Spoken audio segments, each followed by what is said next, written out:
29 জুলাই। তখন আমার একটা মাহফিল ছিল খুলনা হেলাতলা মসজিদের সামনে। আমি বক্তব্য শেষ করে বাসায় ফিরব, আমাকে যখন রিক্সা উঠানো হলো সাথে সাথে আমি দেখলাম যে সাদা পোশাক পরা 5-6 জন লোক এসে রিক্সাটা ঘিরে ফেললো। তারা বলল যে DI-1 থানায় বসে আছে, খুলনা থানায়, উনি আপনার সঙ্গে একটু কথা বলতে চান, আপনি মেহরবানি করে থানায় আসেন। আমি বুঝতে পারলাম আমি গ্রেপ্তার হয়ে গেছি। তো আমাকে নিয়ে যাওয়া হলো থানায়, থানায় নিয়ে আমাকে বসতে দেওয়া হলো। ওসি সাহেব আসলেন, এসে আমাকে বসা দেখে বললেন যে উনি এখানে কেন?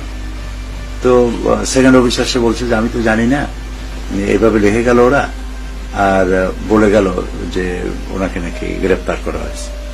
তারপরে রাত গভীর হলো, উনি অর্ডার দিলেন ওনার সেকেন্ড অফিসারকে যে আমার এই রুমের মধ্যে আমার চেয়ার টেবিল সরাও এবং আমার বাসা থেকে একটা খাট নিয়ে আসো। খাট আনা হলো, তোষক, বিছানার চাদর, মশারি ইত্যাদি এনে ওনার চেয়ার টেবিল সরায় সেখানে আমাকে শুতে দেওয়া হলো। থানায় আমাকে 3 দিন রাখা হলো। 3 দিনের দিন অর্ডার হলো যে আমাকে ঢাকায় পাঠাতে হবে। তখন ওসি সাহেব তিনি দাওয়াত দিয়ে আমাকে তার বাসায় নিয়ে গেলেন এবং কিছু খাবারের ব্যবস্থা করলেন।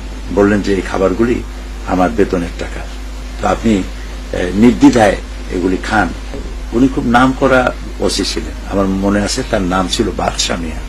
শেখ মুজিবুর রহমান সাহেব তাকে খুব আদর করতেন।